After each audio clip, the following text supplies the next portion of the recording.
Hey guys, what's up? It's the world's loosest gamer here, Poopj with Damn Gamers, and it's been a while since I uploaded a video, guys. I know, please don't yell at me. I've been working really hard on not maintaining this channel, and so far I think I've done a really good job at that, so I feel like rewarding you guys with a video. And what a better way to reward you guys than making a video that takes me more time to record than it does to edit, and you guys seem to like it. And it takes no effort on my part, and all I get to do is recall some life experiences. So today, here's one I haven't been requested a lot to do because no one comments on my videos. But this one here is about the first time I did heroin, or Kalungabungus as no one calls it. Now, Kalungabungus, otherwise known as heroin, the street term, is a drug that I would recommend you guys try if you just want to try drugs to begin with. A lot of people are like, I like to smoke weed, man. That's my drug of choice. Well, weed's good if you're a pussy, but most people in this world aren't. So a lot of us are looking for something stronger, and a lot of us go to cocaine. And you guys heard my story about cocaine. If not, link in the description somewhere on my channel. You guys can find it for yourselves. Stop being lazy. And don't forget to drop a dislike on that video, by the way. It needs plenty of those. The heroin is just a better drug all around. And yeah, a lot of people do jump over to cocaine before they do heroin, and then they get stuck in the cocaine web, as I like to call it, which is why it's called the interwebs, because that's where you go to buy cocaine mostly. So that's pretty much a little bit of backstory. So heroin. Heroin was something that I never really had much of around me as a child.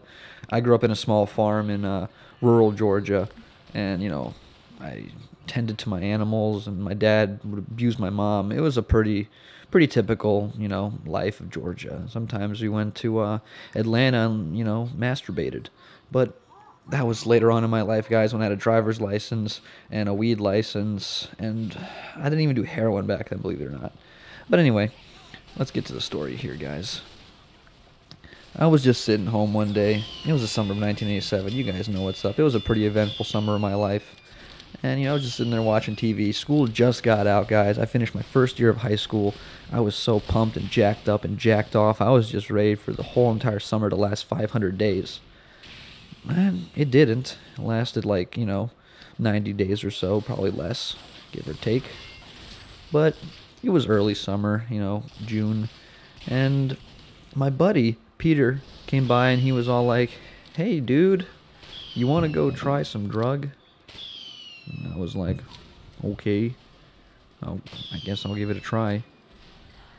So I went with him, and he took me off to the woods, and past the woods leads to a city, the main city here, which is Los Angeles, California, guys. That's right, I'm from California, love.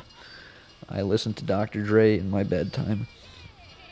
You know, he took me off to this place in this very shady alley on the outskirts of Los Angeles, and he was like, this place here is pretty sketchy. I'm not gonna lie to you. And I'm like, now you tell me. We both had a really good laugh. We treated this like it was every other drug deal. We went in there with our assholes naked, a dildo ready to go, $25 for the drugs.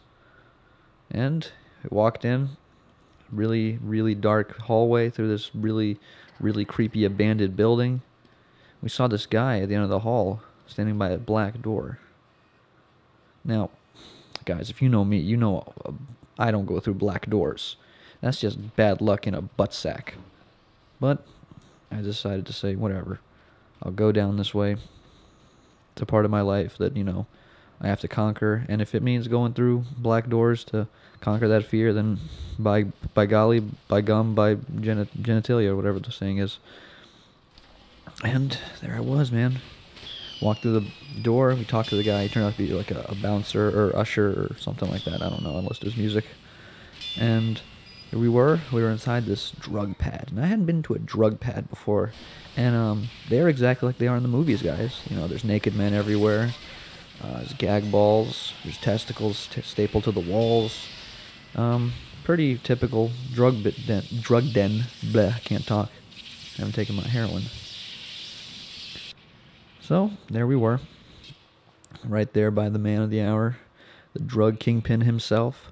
I'm not going to say his real name, so I'll instead just say his last name, Jefferson Smithson. So, Mr. Jefferson Smithson, Wade Jefferson Smithson, gave us this little satchel, and inside the satchel, he said there was a little bag of heroin. And we believed him without looking into it because we thought, honestly, that the bag was a bomb and we were all going to die. So, me and my pal, Peter, decided to walk back to my house, and we were like, alright, well, it's a bomb, so let's just open it up, say our prayers, goodbye. So we opened it up, but the drug dealer, by golly, by gosh, by gum, turned out to be telling the truth. So, moral of this story, guys, is always trust a drug dealer. They're not trying to ruin you. They're just honest guys trying to make an honest life. And we came home. We unpacked it, set it all up. It was ready to go. And since my friend Peter was being a little bitch, I decided that I was going to take it.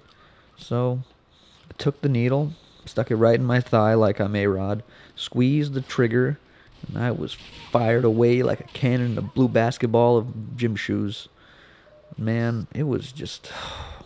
If I could describe heroin in one word, it would be pretty fucking awesome, but not awesome enough that I want to do it again before I, have sex with a hooker. So it was pretty awesome. I remember one point during my journey, I found my dad, and I love my dad. So I gave him a big fat hug, and I was on my way. So guys, heroin is nothing but good luck, to be honest with you guys. I've been hooked on it for years. I don't eat or drink that much anymore, but really when you have heroin, who needs that junk anyway? Heroin's just taught me that if you live your life the way you want to live it, you're going to live a pretty happy life. So that's my video, guys. That's my story. If you guys have stories like this, please go to a counselor and get help, because you're living on the edge, pal, and you shouldn't be. Now, thank you guys for watching. Don't forget to subscribe, comment, and go to a rave. I'm Poopj with Damn Gamers, and bye.